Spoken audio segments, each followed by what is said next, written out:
Shalom, salam berkat dari kami untuk pendengar sekalian.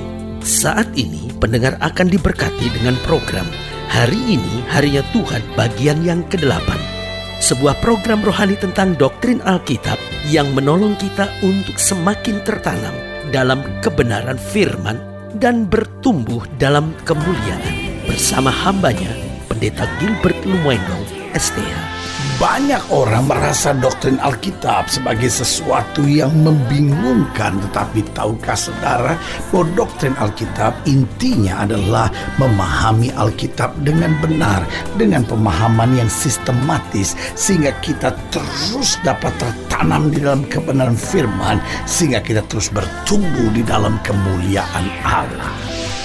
Buka hati saudara sekalian untuk menerima berkat-berkat firman. Dalam hidup ini ada sebuah aksioma atau kebenaran mutlak yang tidak pernah dapat ditawar, yaitu bahwa dalam segala perkara, dalam segala situasi, dalam segala keadaan, bahwa Tuhan itu melihat dan juga menuntut balas. Oh, saudara gue yang kasih dalam Tuhan, tidak ada yang luput dari pemandangan Allah dan tidak ada yang luput dari pembalasan Allah. Artinya, jika kita berbuat yang baik, jika kita berbuat yang benar, jika kita berbuat yang menyenangkan hati Tuhan, pasti segala berkat yang luar biasa juga akan kita terima.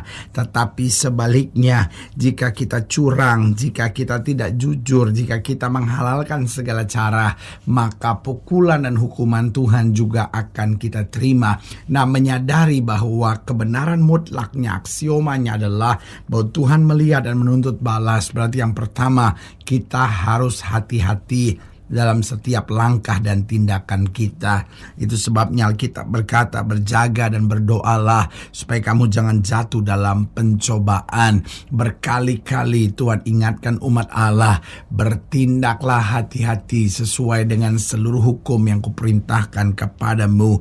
Kenapa? Seringkali kita jatuh bukan karena kita tidak mencintai Tuhan. Seringkali kita gagal, seringkali kita ambil keputusan-keputusan yang fatal dalam hidup kita hanya karena kita tidak hati-hati. Saudaraku yang kasih dalam Tuhan, menyadari bahwa Tuhan melihat segala sesuatunya dan Tuhan menuntut balas. Berarti jelas kita harus hati-hati dalam setiap langkah dan tindakan kita. Harus berdoa dulu, harus minta tuntunan hikmat dulu, harus minta bimbingan Roh Kudus, harus kita banding-bandingkan dulu, benar nggak ini seturut dengan firman, benar nggak ini memuliakan Tuhan, benarkah ini jadi berkat buat orang lain, benarkah ini dapat meluaskan pekerjaan Tuhan. Nah, saudara gue yang kasih dalam Tuhan, saya percaya kalau kita hati-hati dalam setiap langkah dan tindakan kita, maka berkat Tuhan juga akan luar biasa. Haleluya. Dan yang kedua, karena kita menyadari bahwa Tuhan melihat dan menuntut balas, berarti kita harus benar dalam perbuatan kita. Karena Alkitab ajarkan kita bahwa kita jadi orang percaya tidak boleh kompromi. Kita jadi orang percaya yang harus hidup dalam kebenaran. Hidup ini bukan soal enak atau tidak enak. Hidup ini soal benar atau tidak benar. Karena selama jalan kita benar, pasti langkah ke depan kita penuh dengan kemuliaan Tuhan. Haleluya. Dan yang ketiga, menyadari bahwa Tuhan melihat dan menuntut balas. Berarti kita harus mengerjakan segala hal dalam hidup ini dengan yang terbaik. Dunia ini penuh dengan orang-orang yang bekerja asal-asalan. Yang penting asal kerja, yang penting asal buat, yang penting asal menyelesaikan. Tetapi saudaraku yang kekasih dalam Tuhan, Tuhan sedang mencari orang-orang yang mau mengerjakan yang terbaik.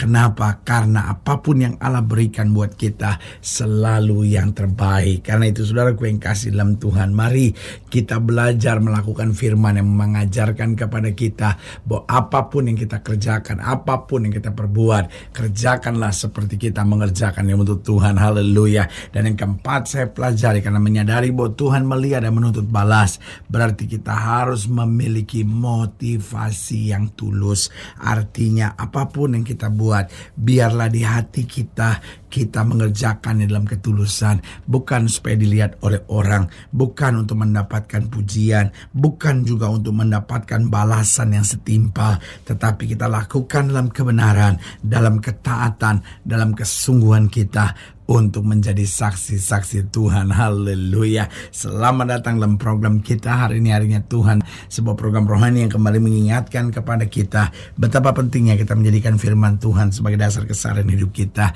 Karena selama kita jadikan firman Tuhan sebagai dasar keseharian hidup kita, langkah-langkah ke depan kita penuh dengan kepastian, kemenangan, berkat, mujizat, dan perkara-perkara besar. Haleluya. Dan dalam program ini kita sedang membahas tentang Tuhan melihat dan menuntut balas. Saudaraku yang kekasih dalam Tuhan, ketika kita menyadari bahwa Tuhan melihat dan menuntut balas, berarti kita tahu bahwa kita tidak boleh main-main, tetapi kita juga tidak boleh khawatir terhadap apapun juga, karena kita tahu Tuhan melihat, Tuhan menuntut balas, dan Tuhan selalu memberikan yang terbaik buat kita. Haleluya. Nah, saudara yang kasih dalam Tuhan, dalam pembahasan tentang Tuhan melihat dan menuntut balas, kita mau sama-sama belajar 2 Tawarikh pasal yang ke-24, 2 Tawarikh pasal 24, ayat yang ke-15 sampai ayat yang ke-22. 2 Tawarikh pasal 24, 2 Tawarikh 24, ayat 15 sampai ayat yang ke-22. Demikianlah firman Tuhan. 2 Tawarikh 24 ayat 15 sampai ayatnya yang ke-22. Yoyada menjadi tua dan lanjut umur. Lalu matilah ia, 130 tahun umurnya ketika ia mati. Ia dikuburkan di kota Daud di samping raja-raja karena perbuatan-perbuatan yang baik di Israel terhadap Allah dan rumahnya. Ayat 17, sesudah Yoyada mati, pemimpin-pemimpin Yehuda datang menyembah kepada raja. Sejak itu raja mendengarkan mereka. Mereka meninggalkan rumah Tuhan Allah nenek moyang mereka, lalu beribadah kepada tiang-tiang berhala dan patung-patung berhala. Oleh karena kesalahan itu, Yehuda dan Yerusalem tertimpa murka. Namun Tuhan mengutus nabi-nabi kepada mereka supaya mereka berbalik kepadanya. Nabi-nabi itu sungguh-sungguh memperingatkan mereka, tetapi mereka tidak mau mendengarkannya.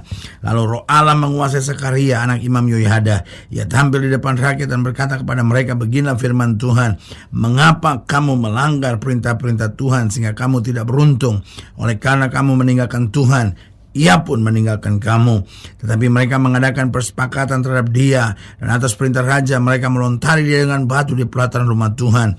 Raja Yoas tidak mengingat kesetiaan yang ditunjukkan Yoyada anak Zakaria itu terhadap dirinya. Ia membunuh anak Yoyada itu yang pada saat kematiannya berseru, semoga Tuhan melihatnya dan menuntut balas. Kalimat terakhir ini tidak menyenangkan. Semoga Tuhan melihatnya dan menuntut balas. Lihat saudaraku yang kekasih dalam Tuhan, Imam Zakaria tidak membalas apapun ketika dia diperlakukan secara tidak adil.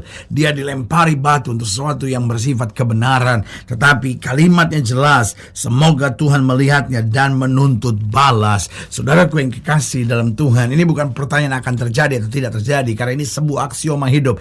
Tuhan pasti melihat dan Tuhan pasti menuntut balas. Nah, saudaraku yang kekasih dalam Tuhan, Tuhan yang bagaimana yang kita sembah, saya pelajari bahwa Tuhan yang melihat dan menuntut balas merupakan bukti bahwa dia adalah Allah yang adil.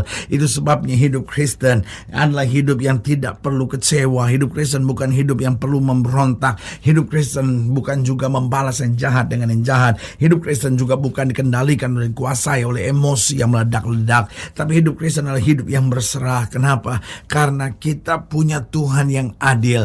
Dia bukan Allah yang tidak melihat. Dia juga bukan Allah yang melihat lalu tidak bisa berbuat apa-apa. Dia adil dalam kuasanya, dia adil dalam kemuliaannya. Itu sebabnya perjanjian lama berkata bahwa hakku terjamin pada Allahku. Berarti kita diingatkan oleh Tuhan bahwa dalam keadilannya kita harus belajar berserah. Kita harus belajar meyakini bahwa yang terbaik itulah yang akan kita terima. Jadi yang pertama, Allah yang kita sembah ini adalah Allah yang adil.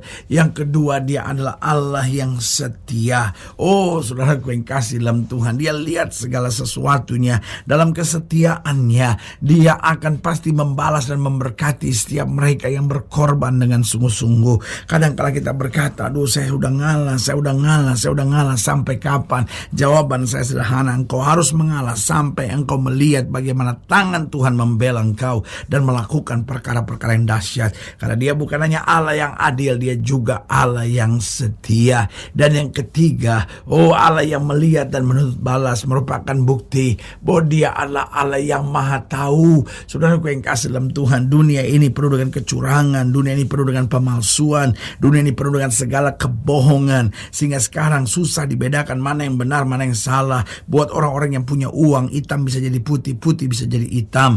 Buat orang-orang yang punya uang, salah bisa jadi benar, benar bisa jadi salah. Sehingga orang sekarang sedang mengeluh, pengadilan boleh bertambah besar, tetapi keadilan semakin kecil. Pengadilan bukan lagi menjadi tempat di mana orang mencari keadilan, tetapi pengadilan telah menjadi tempat di mana orang memperjualbelikan kebenaran itu. Sebagai hamba Allah, saya mau ingatkan, di saat seperti itu apa yang harus kau buat? Di saat seperti itu kita hanya harus ingat bahwa kita punya Tuhan yang maha tahu. Dia tahu yang mana yang benar, Dia tahu mana yang salah. Dia juga Tuhan yang kemudian akan melihat dan menuntut balas. Oh, manusia bisa lari dari pengadilan manusia, tetapi manusia tidak bisa lari dari kemahatauan Allah. Berarti Allah yang menuntut balas dan melihat adalah Allah yang adil. Yang kedua adalah Allah yang setia. Yang ketiga bahwa Dia adalah Allah yang maha tahu. Dan yang keempat bahwa Dia Allah yang tidak dapat dipermainkan. Alkitab dengan tegas berkata, jangan kamu sesat. Allah tidak membiarkan dirinya dipermainkan. Segala sesuatunya terbuka di hadapan Tuhan, tidak ada yang tersembunyi. Jangan coba permainkan Tuhan dengan segala kegiatan-kegiatan rohani yang disertai dengan hati yang busukmu itu, karena Allah menentang segala bentuk kemunafikan. Biarlah hari ini kita datang apa adanya dan berkata, Tuhan, aku tahu Engkau melihat dan Engkau menuntut balas. Karena itu aku mau berserah, aku mau hidup benar, aku hanya mau bersandar padamu saja. Oh, haleluya. Saudaraku yang kasih dalam Tuhan, jika saudara yang dilayani lebih jauh, hubungi kami melalui telepon, hubungi kami melalui surat, kunjungi website kami, karena kami ada untuk membawa Bapak Ibu saudara senantiasa lebih dekat pada Tuhan dan mengalami kasih kuasa mujizat yang luar biasa. Haleluya. Secara khusus melalui program ini juga saya mau berdoa buat siap saudara yang sakit, siap saudara yang berbeban berat, karena saya percaya bahwa bagi Allah tidak ada perkara yang mustahil. Nah, saudara-saudara yang didoakan secara khusus, boleh taruh tangan kanan saudara di dada dan kita akan berdoa. Mari kita berdoa. Bapa, dalam nama Yesus, hamba doa buat yang sakit, hamba doa buat yang berbeban berat, hamba doa untuk setiap mereka yang sedang menghadapi masa-masa yang sukar, karena hamba percaya bahwa bagi Allah tidak ada perkara yang mustahil. Bapa, hamba berdoa di dalam nama Yesus, Tuhan jamah yang sakit, Tuhan sembuhkan, yang lemah Tuhan kuatkan, yang susah Tuhan hiburkan, bahkan mereka yang taruh tangan kanannya di dada, karena mungkin hari ini tidak bisa berserah, hari ini ada kebencian, ada amarah, ada kekecewaan dalam hati. Tapi mulai hari ini biar kami sadar bahwa Tuhan melihat, Tuhan menuntut balas. Kami gak bisa main-main, kami akan berserah penuh dan hidup dalam kemuliaan-Mu saja. Di dalam nama Yesus kami berdoa. Haleluya. Amin. Saudara yang kasih dalam Tuhan, kita sudah berdoa. Ingat, Allah tidak pernah lalai menepati janjinya. Inilah saatnya buat kita untuk bangkit bersemangat, bersukacita dalam menghadapi segala perkara. Karena kita tahu Yesus hidup, Yesus berkuasa dan selalu menyediakan yang terbaik buat anak-anaknya. Doa saya menyertai saudara. Sampai berjumpa pada program berikut, dan jangan lupa jadikan hari ini harinya